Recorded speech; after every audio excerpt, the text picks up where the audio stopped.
My name is Todd, but the first part about my story is not so exciting. In fact, it's rather depressing. I grew up in Edgar.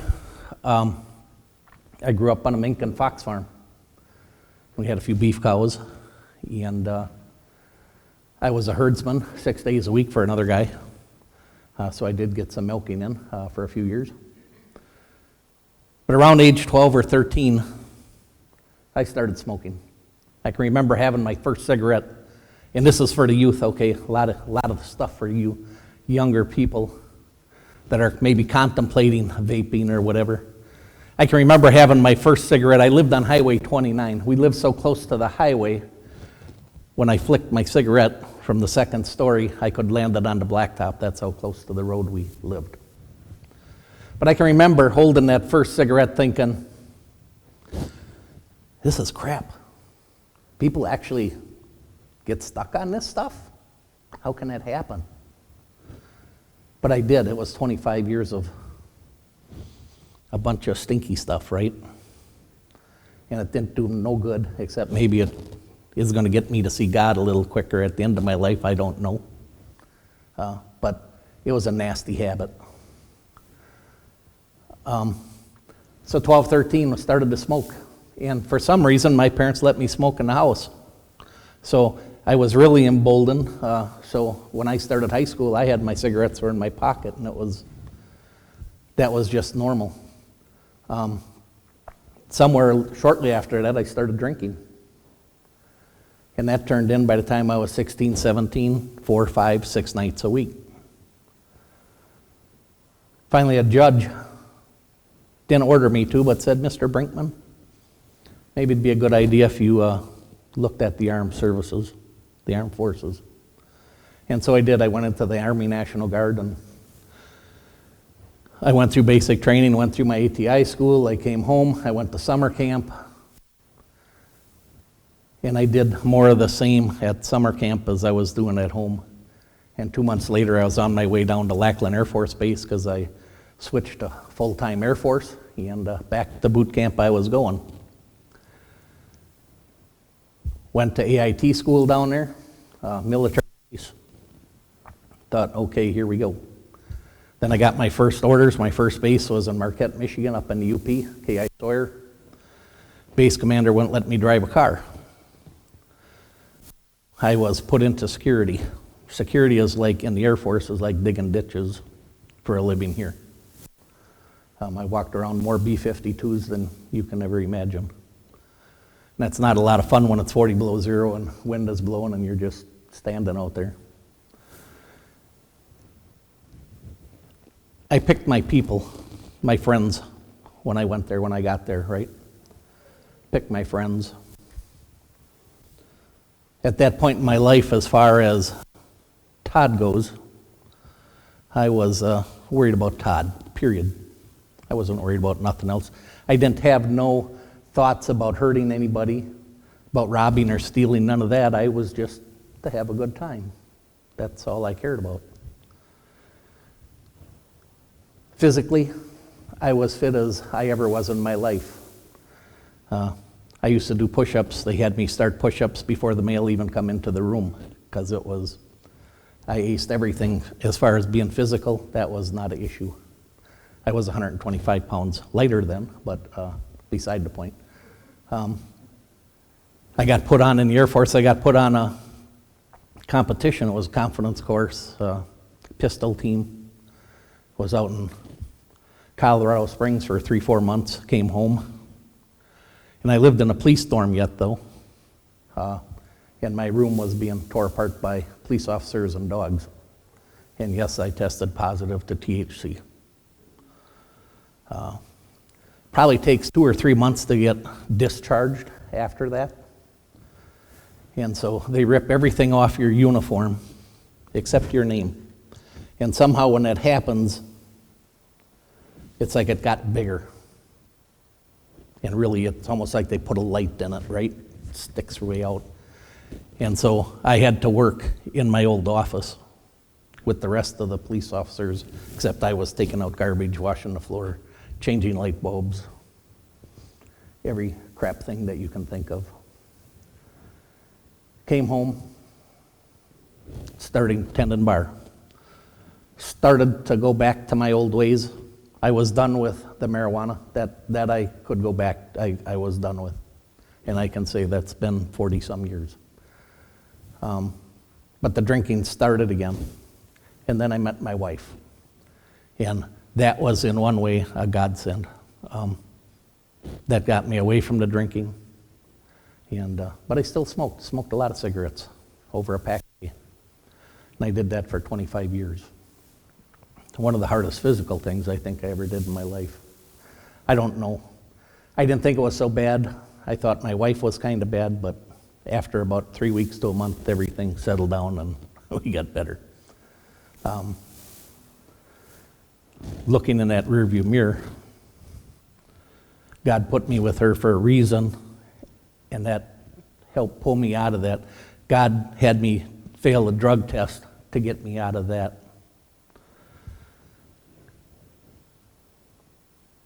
So life went on. We got married. I got hurt. I was off work for 2 years. I went and got retrained as a draftsman, of all things. I never used to like school. I wasn't in school. I'd walk in one side of the building and out the other side and run home. And it was just like I just didn't like school. And it's not that I'm a dumb kid. I was, but I'm not.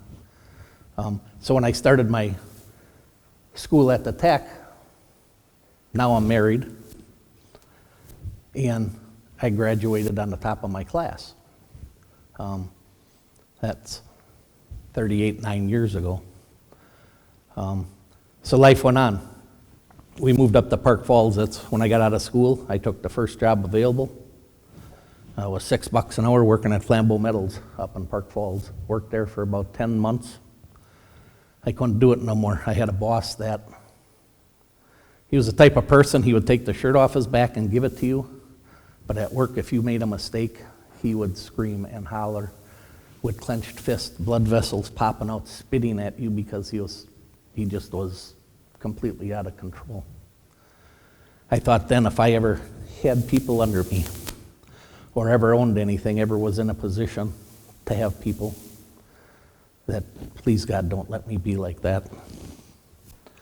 I would pray at night, in the morning, that I would have 3 flat tires on the car because I had 2 spares. So if I had 3, I couldn't make it to work, right? I would have an excuse, but that just was not happening. Finally, I got a job at Marquip down in Phillips, and that was really good. I spent about 4.5 years down at Phillips, 4 years, whatever it was. And that was really good. My dad got sick, and I decided it was time to move back home. There was 2 houses on my dad's farm that we had, and as we moved down, the people that were in that second house were in a transition to go into a home, to come out of the house. So it just worked. Another thing in the rearview mirror, somebody was watching. All these times that I fell down, somebody picked me up. Somebody was watching. Somebody was looking after me. And for a while, I wasn't aware of it because I didn't go to church for 10 or 12 years because I was drugged to church as a kid. And when I got married and out of the house, I ran for a few years.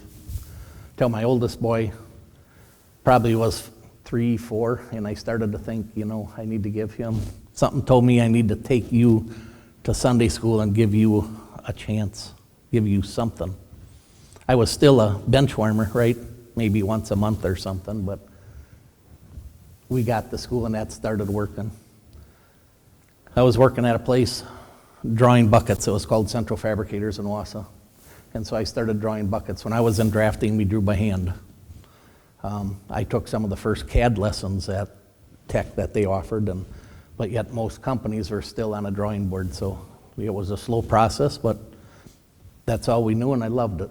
And one day I went into work, and I usually don't go to the doctor very often, or unless Ellen makes me go.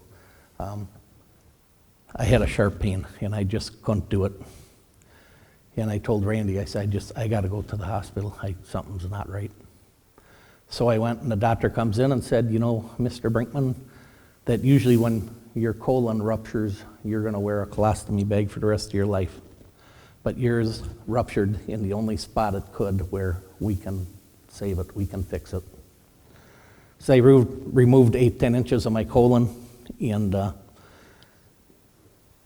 I wasn't waking up. Any of you that been in the hospital and had surgery, when you wake up, they want you to go to the bathroom and all that stuff right before they're going to let you go home.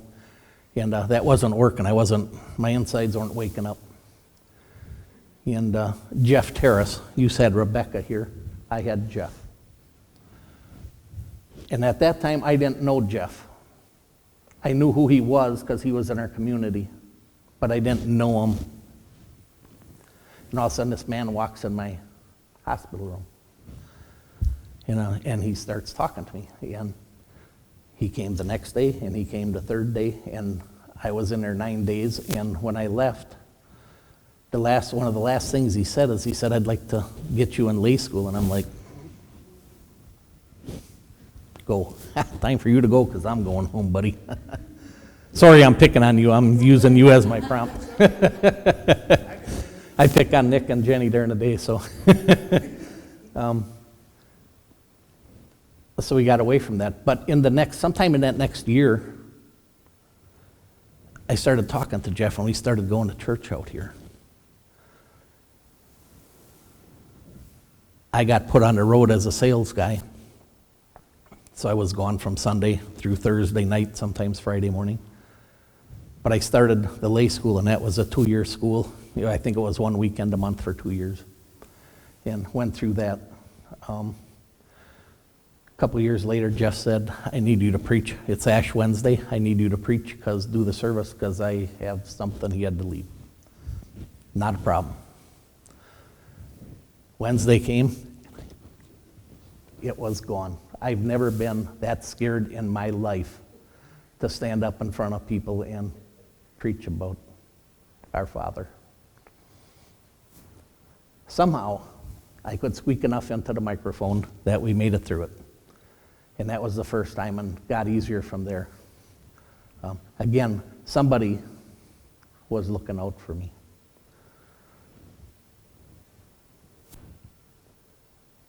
So I had my sermon all prepared. It's my testimony, right? So that's not so hard, but I wanted to put it in with the readings that Jenny didn't read tonight. Which is fine, because it just touches on them. And then me and Travis went to men's group. It's with Hope Church. Part of my process, I should go back to when I was with Jeff, when Jeff left to go to FCA. That's about the time.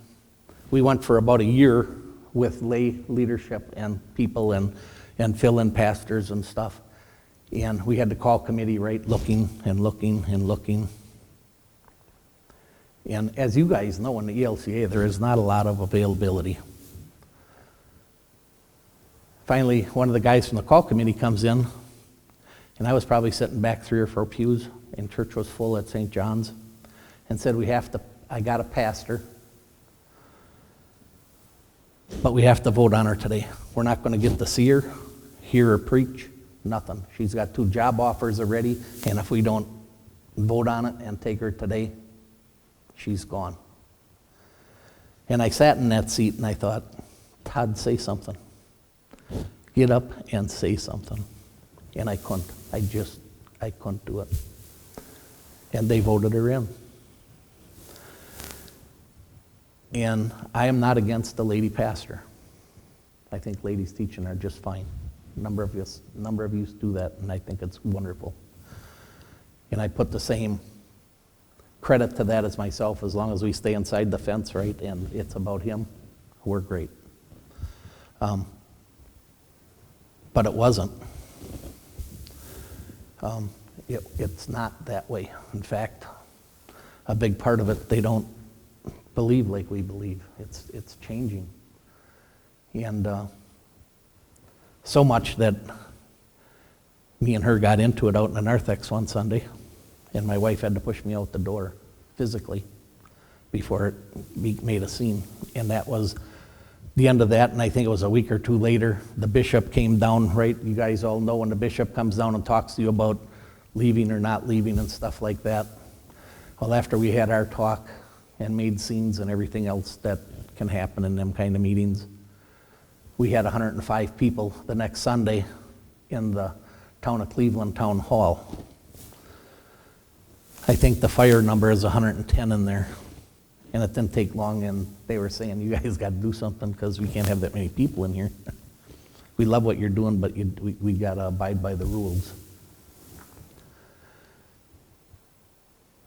So I got to preach at Hope for a year and a half, 2 years, until we got our first one in, first pastor in, and that was a remarkable experience for me.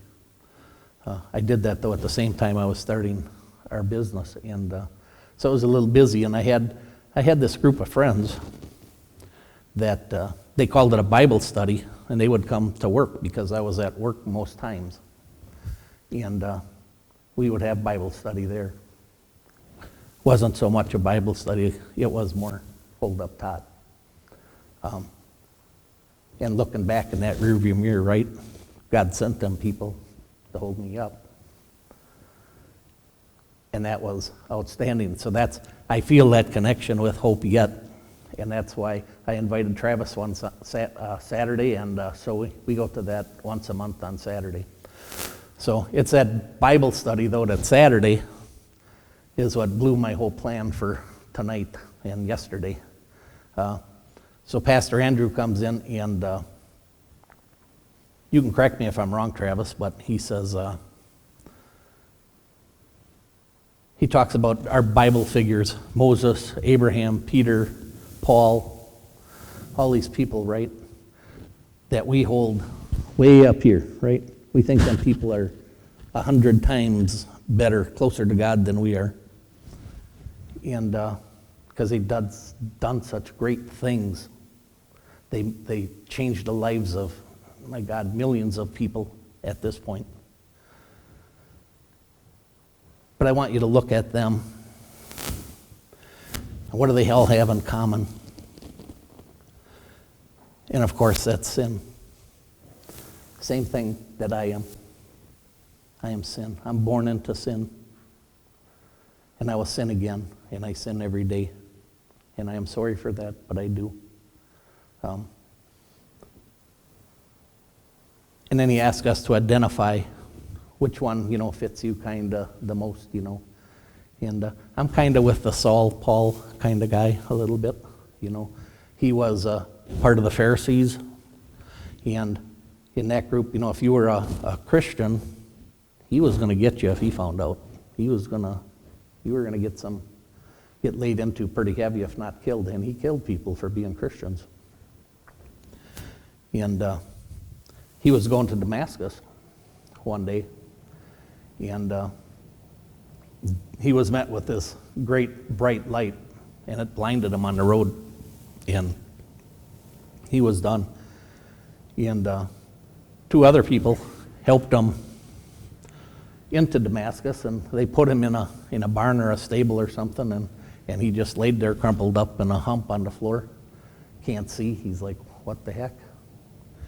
And the guy's name, Ananias. The Lord gave Ananias a vision one night and said, you need to go here and you need to see Saul and you need to place your hands on him and pray. And he also let Saul know that some of this stuff was going to happen. And they met and he laid hands on him and prayed, and Saul could see again. And in a second, Saul was a Christian. He knew that it was Jesus Christ that healed him. And he knew that Jesus Christ was real. He believed in God. He just didn't believe in Jesus, but now he does. And so a whole thing switched.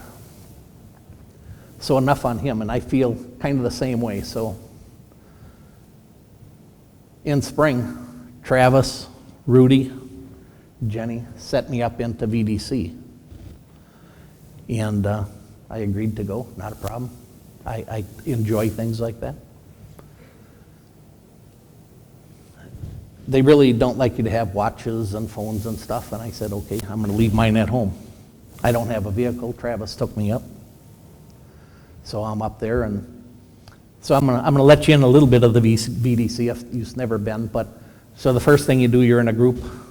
I was in a room with all men at a table, and you're instructed to meet your new best friend. So the guy sitting next to you, meet him.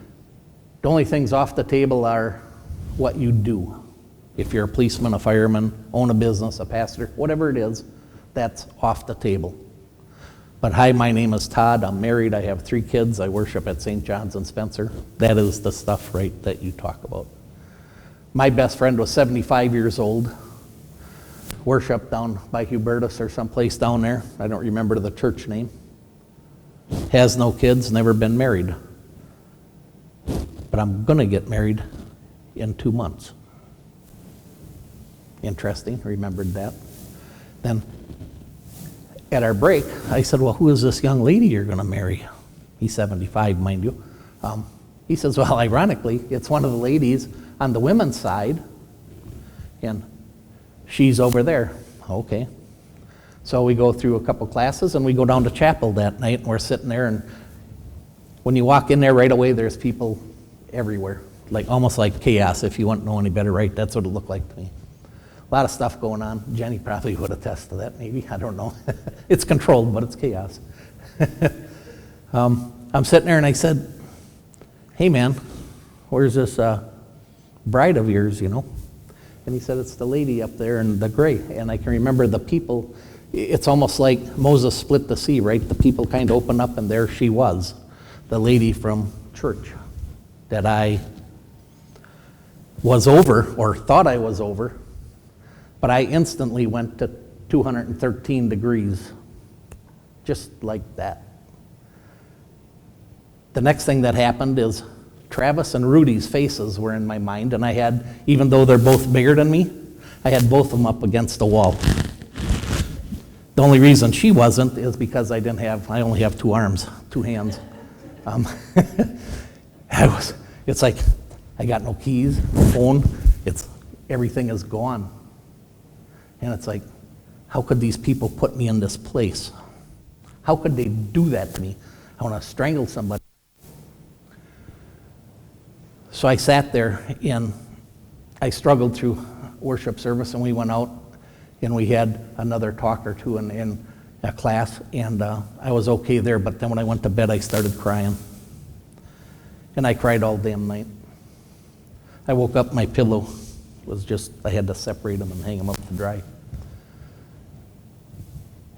And it's like, I can't believe this. I don't want that teaching me. I went through great strides years ago to get that out. And so the next day, we go through some classes, so that kind of goes away because you refocus on some stuff. And we go to chapel, and of course she walks in and mad again, and just overwhelmingly mad. You can't imagine how mad I was. And I just said, this can't happen. What the heck? So in 40 minutes, chapel was, 35, 40 minutes long, 45, whatever it was. As soon as it was done, I beelined right for her, and I said, can we talk? Can we go someplace and chat? And my mind is just spinning. And none of this is scripted, what I'm about to say. I'm not kidding you. I had nothing in my head. My head was blank except for anger and rage. That was it. I didn't know what I was going to say, what I was going to do. Nothing.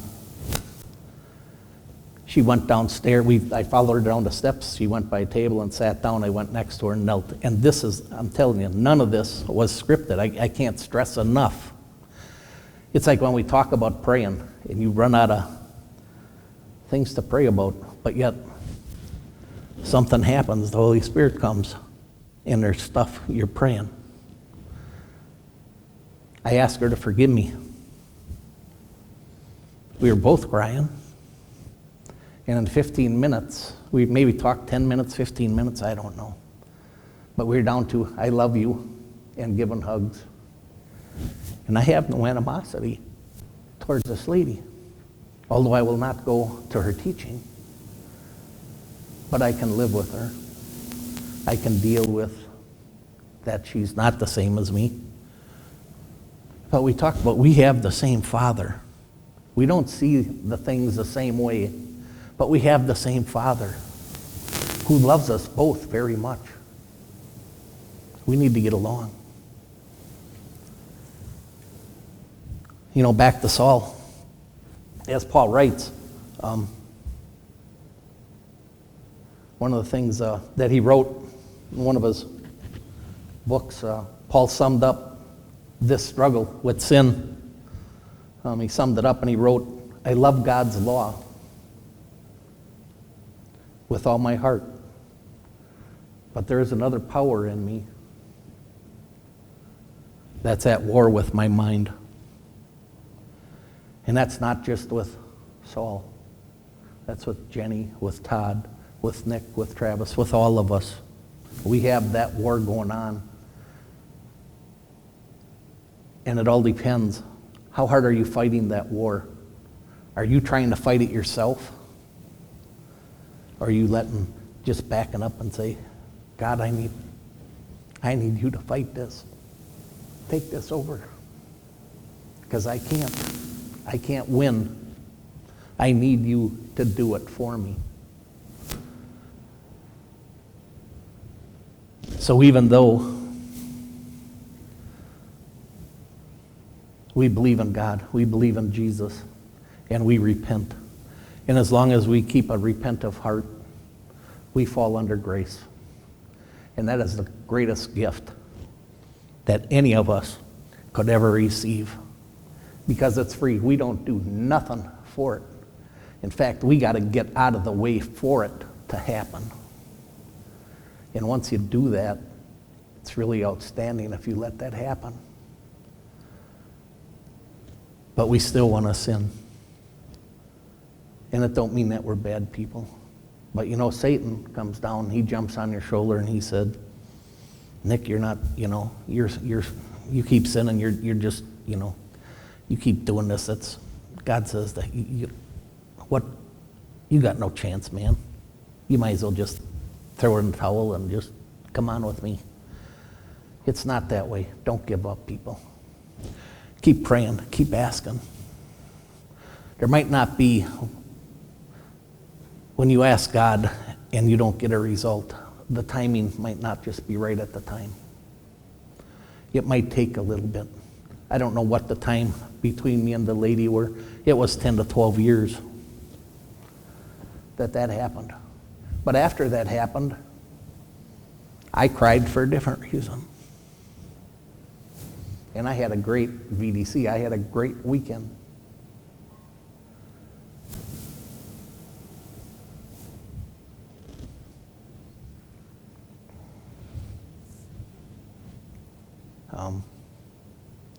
So yesterday when I got up,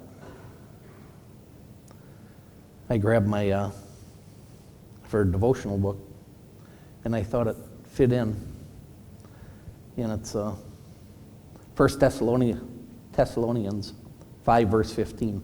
Make sure that nobody pays back wrong for wrong, but always strive to do what is good for each other and for everyone else. God gave us, when the Sadducees asked him, Teacher, what is the greatest commandment? And he said to love the Lord your God with all your heart, your soul, your mind. And the second is like it, but it's to love your neighbor as yourself. It really helps. You can sleep at night. And I know it's tough, and I am still up and down, off the wagon, on the wagon, whatever it is. But with God, everything is possible. And all God's people said, Amen.